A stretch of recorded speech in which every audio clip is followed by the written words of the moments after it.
right when Tesla seems to be hitting its stride, they're just cooking.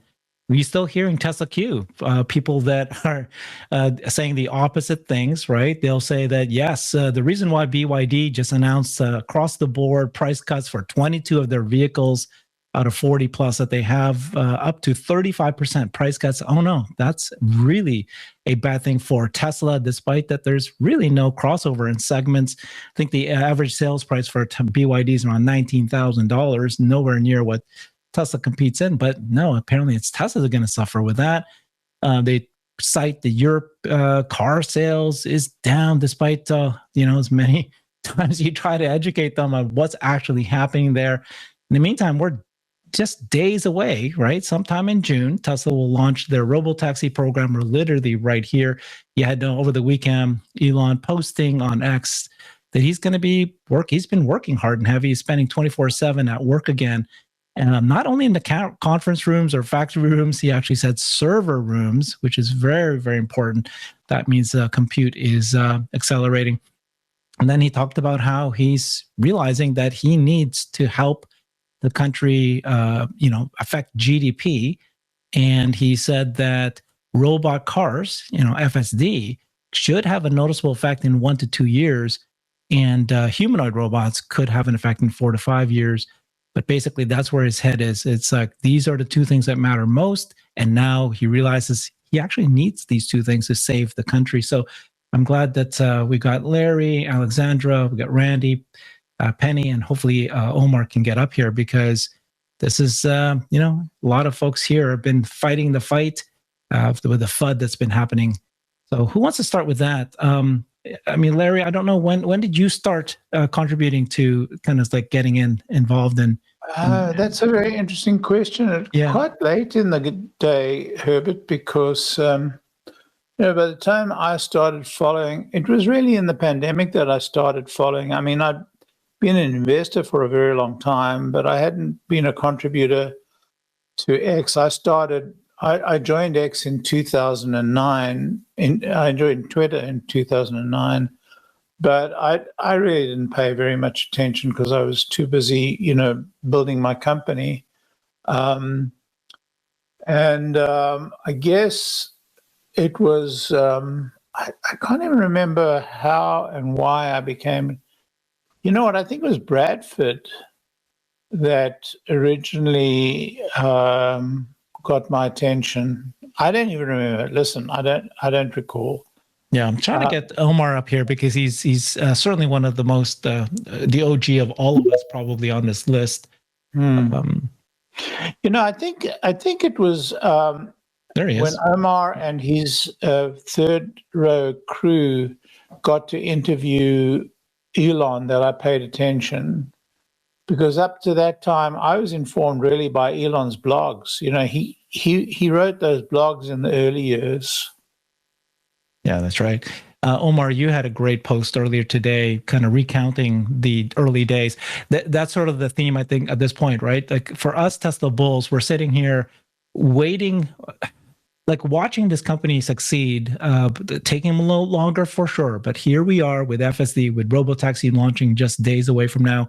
And I bet you that's what you were doing, reflecting a little bit. Here's a turning point. And yeah, Tesla Q is hard and heavy still out there, even being more dirtier in the way that, what they're attacking. It's just like nothing is going to stop them. You think that after they lost a lot of money, they're still trying to seriously say something. I don't know. Do you want to speak a little bit to why you wrote your post earlier today? Yeah, I mean, you can understand Tesla Q's frustration because by all accounts, things are going terribly. Sales are in the shitter. Mm-hmm. Everyone is lighting Teslas on fire. I mean, this should be a short seller's dream, right? This should be the dream scenario. And yet Tesla shares have more than doubled in the last year. So, they're frustrated and there are a lot of challenges. But I mean, if changing the world was easy, then you wouldn't need to do it. Somebody would have already done it. So we are just at the beginning of this massive clean energy transition, this massive AI transition. And Tesla's Tesla's really building the future more than any other company. Other companies are guiding to trends. They're trying to make what'll sell today. Tesla is really trying to build the future of transportation. So I think the shorts are going to continue to be frustrated with this stock. It's something a lot of people have lost their shirts shorting really smart guys like Jim Chanos, right? Like some of the most legendary short sellers out there, and this stock has just kind of frustrated them. And I think this is really just the beginning for the company. We're 5 days away from June here, and there's a lot of hard work ahead. But this company I think has a really bright future, and shorts are going to continue to be frustrated. Yeah, thank you again, Omar. You got lawsuits, you had doxing, you had everything hit you. So, Alexandra, of course, same thing's happening to you. Like, why do you do what you're doing? Why do you sticking your neck out like this? It's dangerous. It's hurtful. It's everything. Actually, it's not. I mean, I get frustrated and emotional from time to time because that's just me, but it never lasts. It's not, I'm not running around being afraid that some Tesla Q will kill me or whatever else. It's just, it gets to me in the moment, and then I try to be, calm about it and just make sure I tuck it away. I never had a sleepless night because of Tesla Q. I had a sleepless night when the stock was at $100, and after that was resolved as well. But it really doesn't get to me. And why is that? This mission of this company and of this man is so much bigger than any one of us. It is, I've put 5 kids in this world. I want to make sure they find a better world than what we're, so far capable of doing. And this is, and this may sound more dramatic than people like to hear from me, but it is true. This is so important. And that's why I'm so protective of Elon and of Tesla, because without Tesla, he cannot do all of his missions. He needs the cash and the solid financial strength of Tesla to get all the rest done. And that's why I feel like, whatever I can, I have to defend it. It doesn't mean I want to be, overly optimistic, or I would never lie on it. If I wrote this article about Robin this weekend. If I find stuff that I find, more complicated or that I wish, well, I will say so. But we have so much opposition, and I'm so glad we're numerous to fight this fight. I do believe, honestly, Tesla would not be where it is without its retail shareholders. I remember vividly wanting to, I had my Model 3 order in 2017 in it, but got timed out by production hell. And then I think it was in 2018, I listened in the car, not a Tesla yet, to that shareholder meeting where Gali was called up. And I remember that very moment so vividly, thinking, oh my gosh, how do I love Elon for doing this, right? Finishing with these damn analyst questions, telling them what he really thinks about them and giving a retail shareholder a voice. And I think that just sparked something in me, thinking, this is the company that you have to follow. This is the mission that you want to get interested into. And it just never stopped. I mean, this little spark has really become the fire. I do believe I spend 90, if not 95% of my free time thinking about Tesla. What can I help to improve? What are the little corners that nobody else is addressing yet and that we all need to know? How I can educate? And it's one of the few things, how I love to shine and show off with my clothes and whatsoever. But the Tesla stuff is not about me shining. It's really, I just want to help. And I think that's so rare in life, that when you come to my age and you realize you can bring something to the table that's not just about you making a fuss and making yourself be important, but that you can actually help, well, you got to do it. Yeah, thank you. I mean, you and Omar, and of course, a number of other people, really has helped. Like you said, it's crazy. 10 million retail shareholders. And then the battles we've been doing. Randy Kirk has actually written a book called Elon Musk's Mission. You kind of like wrote this years before all of this is happening. We're here now. What's your thoughts on that, Randy? Oh, just the same, of course. The reason for the 2 books, actually, the Elon Musk Method and then the Elon Musk Mission, was because I saw in Elon Musk somebody who was truly unique. And I didn't feel that this story was really being told, even though there was a really good early biography.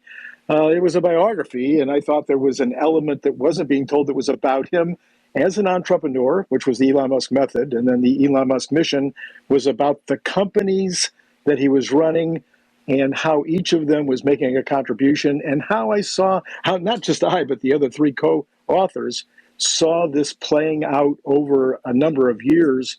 And we're seeing that play out right now. I think I just put up a whole bunch of videos over the weekend where I tried to pull together kind of what is the future now. I feel like we're at an apex. I feel that we crossed the Rubicon over the weekend in a good way. We over the last week, we had so many announcements from the AI world. We had so many announcements from Elon Musk on robotics. We had so much happening in terms of the economy from President Trump and from his administration. And it seemed to me that it's all coming together right now, and that we probably are going to enter that golden age a little earlier than everybody expects, maybe as early as the third quarter. And it's going to be crazy because you add together robotaxi, Optimus, the energy equals wealth proposition that has been all over the headlines now among those who are carefully watching what's going on. And I think we're just about to break something, and again, in a good way. And I think the stock market, both generally and Tesla-wise today, was some evidence that's right around the corner. Yeah, let's remember that Elon just said, and that Tesla's about to enter a new book. Maybe it's time for you to write a new book. This is it. We're here. Simon, you had your hand up?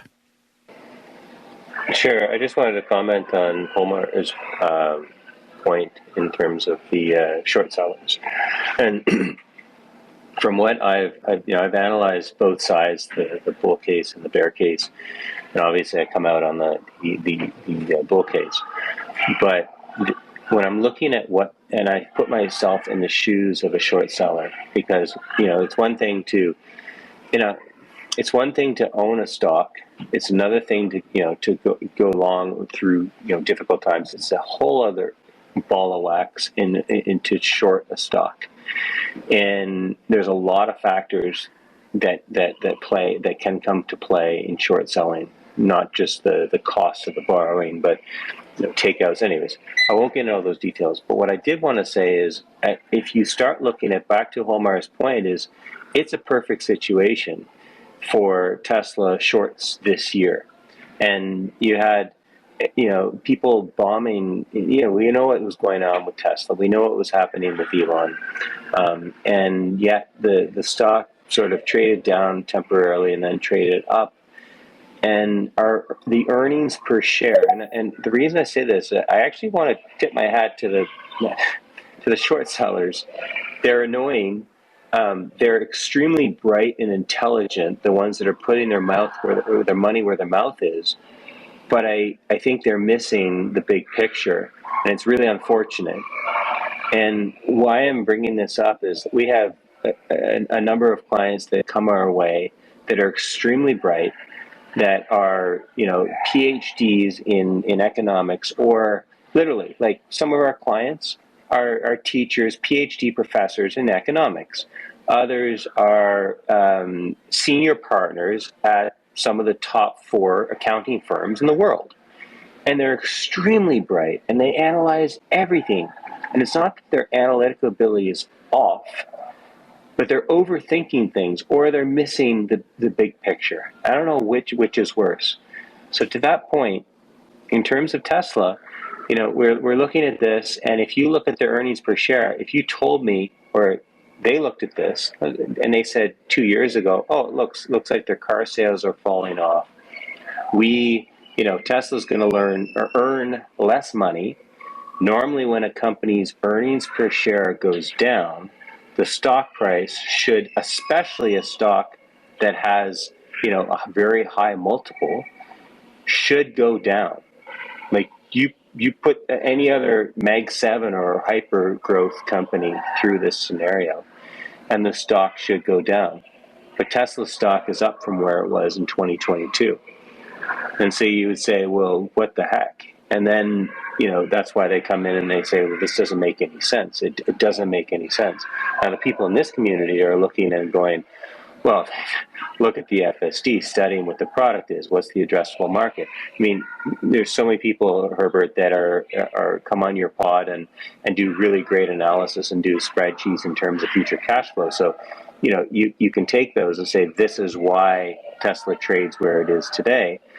But I'd also like to say the people that are shorting, I don't think they were wrong. That Tesla's earnings did go down. But one thing I've learned in investments is in the investment industry over the last 20 years is you can be right on a call, but if you're not making money with that call, then you're wrong. The market is telling you you're wrong.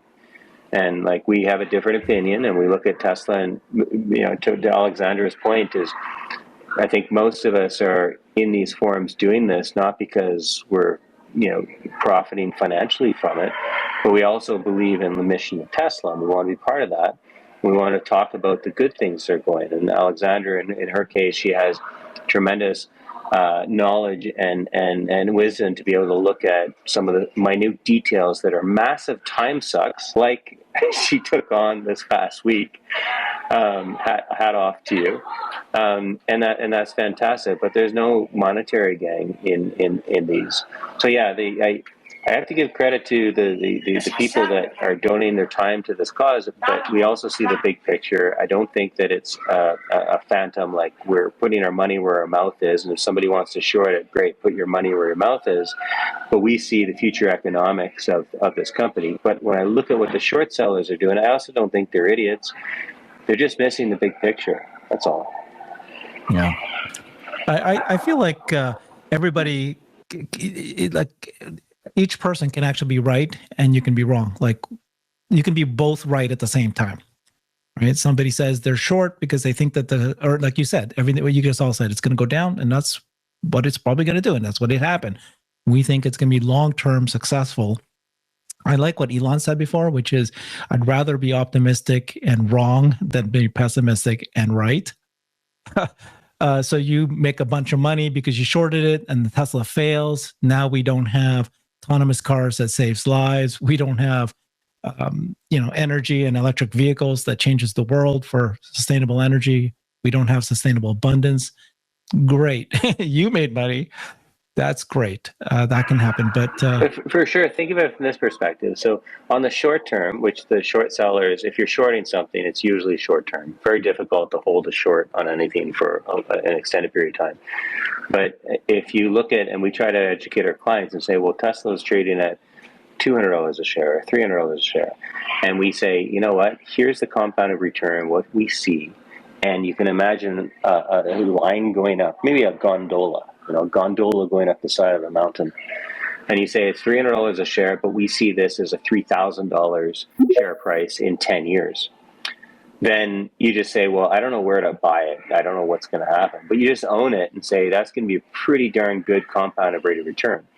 And so the Tesla, in the Tesla community that own this company, they see the long term where it's going. But you're going to have short-term hiccups.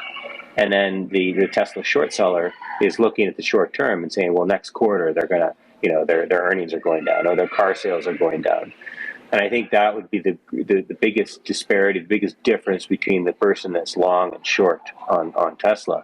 And yeah. And Elon has this factor too. I mean, every time he speaks, he drives the price up. I've seen it. I don't believe it, but it's there. I guess it boils down to whether or not you think Elon or Tesla is capable of executing or not. Do you trust them? Do you think that they have the skills to do it? And so if you look backwards, you go, yeah, they've hit it out of the park so many times. Totally. To your point. So whenever you're trying to find a great company, you're just looking and saying, what's their history of execution? We do this with other businesses that we own and say, who's the leader and what's their execution record and how has that fared for shareholders? And when you come to Tesla and you look at how has he executed in all of his businesses, you're like, wow, And that's what made us comfortable to start taking on the position years ago. We said, this guy never fails. Like, he's so lucky. And as Arnold Palmer once said, he said, you're such a lucky golfer. And he says, you know what? The more I practice, the luckier I become. The luckier. That's good. It's really good. Okay. Well, let's move on to that. So basically this weekend, he said he's back spending 24/7 at work, sleeping in conference rooms, factory rooms, server rooms, because there's some very critical technologies, including, of course, the SpaceX that's launching now. And then he even clarified that this, basically it's unsupervised FSD is what he's working on. Anybody want to make a comment about, that statement and what that means? I mean, he did it once, right? He slept in a factory room and he saved the Model 3 factory hell. I can't remember what was it called now. That they were in. They're burning production hell, furnace. He was so visibly stressed.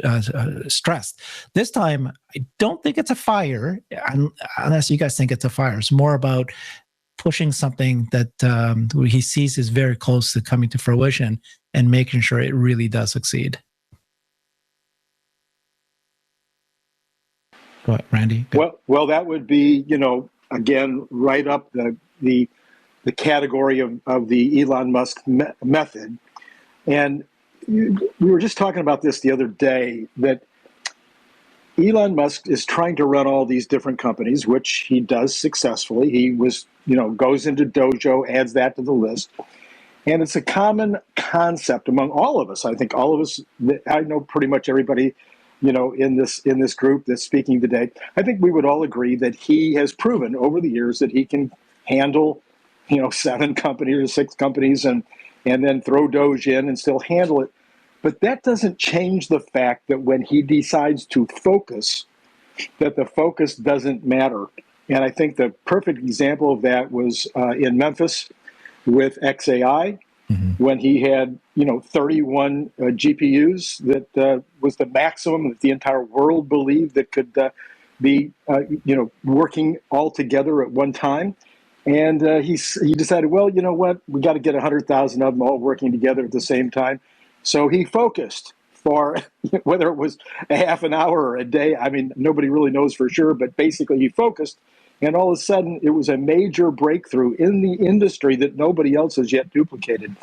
So I do think that there is a tremendous advantage to having Elon, pointing in a certain direction, having his focus point right now towards this next week or a week or so, or whenever the robotaxis are going to come out, towards Model Q or whatever name you want to give it, and towards the other variations and elements that are all going into the immediate rollouts, including even Optimus, which is apparently going to be shortly is going to be in quantity working in the factory. I mean, these 3 together change the world, and so I'm glad to see the focus, and I do think the stock being up right now is partially due to the fact that everybody likes the fact that he's focusing. And in other news, we've just heard that SpaceX is a go to start loading propellant on their little rocket that they're thinking about sending up. When is it taking off? Well, 7:30 is the advertised time, and it looks like they are very, very close to their scheduled time, because propellant load generally takes about 40 minutes, and then they have a window of about almost an hour in which to launch. So I think they're heading towards a on-time launch. Yeah, and you heard his comment today when he was being interviewed by Everyday Astronaut. The goal is to have reusable rockets, but not just reusable rockets, like within hours. Within hours. It's like it goes, that's what they do with planes. That's what we do with cars. Why can't we do that with rockets? No, we've known that for a while, that the objective is to land a rocket and have it take off within the hour. That's the objective. This is like impossible. Like an aircraft. Yeah. That just sounds so impossible. It's crazy. Well, this is It took them 5 years to get the first Falcon reused, and 5 years of struggle after they decided to try and recover the rocket. Okay. So this launch will be the second use of the booster, and it's literally within 2 years, 1.5 years really, of the first launch. So they're making progress, real progress. Yeah. I want to talk about BYD soon, but I think we have Sat here as well. Sat, you had a comment? Yeah, I was gonna well, I was saying lead into BYD. The production hell was really interesting because when you were watching, at least when I was watching it, I didn't realize how bad the situation was until later. So I think it was like literally do or die in that situation, which is the reason why Elon had to be there like 24/7, literally. So I think it's a different setup now when he's saying, oh, he's gonna be focused on it. But it's interesting to me, and it's always funny to me because he gets criticism no matter how you cut it. And it's like, oh, if he's doing something else, they always say, oh, he's not focused, even though he's always started $2 billion companies and has always done it since both of them has grown and founded around the same time. And meanwhile, nobody points fingers at the OEM CEOs, which their sole job is to run the car company, and they're not doing well. And when I went to Investor Day, it was very evident the presentation was very different, and that was the change and transition that he really showed and never said it. But there's an entire team. Most of the presentation of that 2.5 hours or 90 minutes of presentation was done by other Tesla executives. So you have all these other specialties in the Tesla company now, at least 5 industries, I would say. And they all are led by different executives and great Tesla employees. So he doesn't have to be doing that stuff anymore, and he shouldn't be. He should be the one looking at the trajectory where they're going. So I think people don't understand, I guess, if the CEO isn't there like hands-on all the time because he was before, that he still needs to be doing the same thing. And so I think that the job has changed over time also, but his main job is to always have that vision. So I think it's interesting, BRD tanked 9%, right? So it's funny that these CEOs are like there the whole time and they still don't perform as well as Tesla. Yeah. That's thank you so much for that. You're back. You've been following Tesla since 2010 at the IPO. One of the 06. I followed Elon and Tesla since 06. 06, but didn't have the courage to invest until 2000. I'm just kidding you. Just kidding. I've created a website that is the most comprehensive resource for the Tesla investor. Please check it out. Simply go to my website at herbertong.com.